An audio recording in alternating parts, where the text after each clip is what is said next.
Can your coworkers be your friends? Well, in very, very small circumstances. There are some that, yes, can become very good friends, and you can develop a friendship outside of work, and you can keep that friendship for years and years and years. However, sorry, I ate lunch and I've got something in my teeth. However, in most of the cases, 95% of the time, they are what's called situational friends. If you took work out of it, you wouldn't be hanging out with these people, right? Think about it. Of all the people that you work with, would you hang out with most of them outside of work on a regular basis? Likely not. So we call them situational friends. And that's okay. It's great to be friendly. It's great to celebrate with people. It's great to do things work-related with the people, but you need to be careful about considering them to be friends except in exceptional circumstances. Why? Well, because of a few things. There are people who have agendas. There are people who are, unfortunately, awful gossips and will share your information, especially if you've done one of the things you shouldn't do, which is overshare about your personal information, about your money issues, about maybe your medical history, your health, maybe some of your beliefs, some of the things that you're interested in. These things can get shared in ways that you don't know about until they come back to bite you later.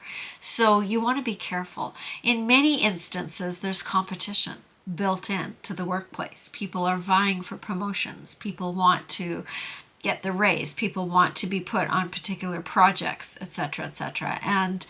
And so there is that element of competition in many workplaces as well. So you need to be careful. Work is not a family. That is a red flag of a word that you want to run screaming from if you see that in a job posting. And you want to be careful of a number of things.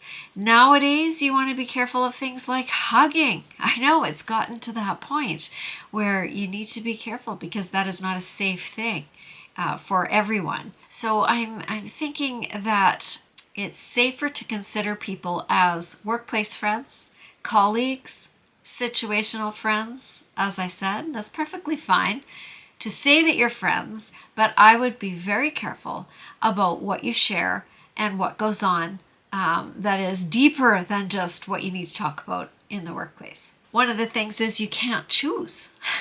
You can choose your friends outside of work, of course, but at work, you end up becoming friendly with the people that you are working with. And yes, you can pick and choose who you want to hang out with in a social way around the coffee room or the lunch room or the coffee.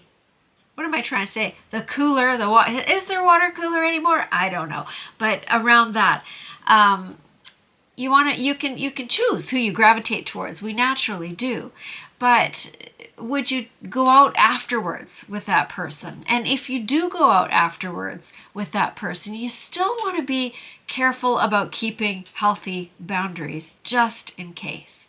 So my suggestion is to always act with integrity yourself. Don't participate in cliques or gossip. Walk away from it if you walk into a situation where people are talking about another colleague, because that's never fair.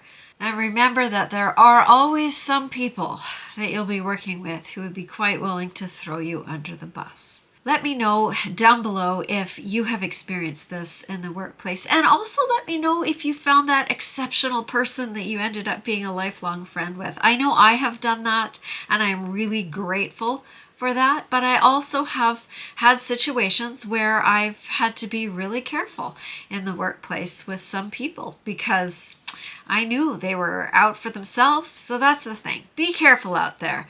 Think of them as colleagues rather than your besties. Consider subscribing, hit that like button because it helps me share with more people. And if you would like a video all about how to be instantly more liked in the workplace, click over here.